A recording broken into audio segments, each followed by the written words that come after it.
ये भारत सरकार के दूरसंचार विभाग द्वारा सेल ब्रॉडकास्टिंग सिस्टम के माध्यम से भेजा गया एक नमूना परीक्षण संदेश है। कृपया इस संदेश को अनदेखा करें क्योंकि आपकी ओर से किसी कार्रवाई की आवश्यकता नहीं है।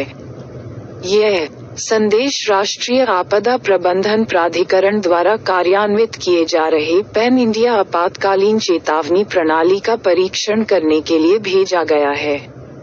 इसका उद्देश्य सार्वजनिक सुरक्षा बढ़ाना और आपात स्थिति के दौरान समय पर अलर्ट प्रदान करना है।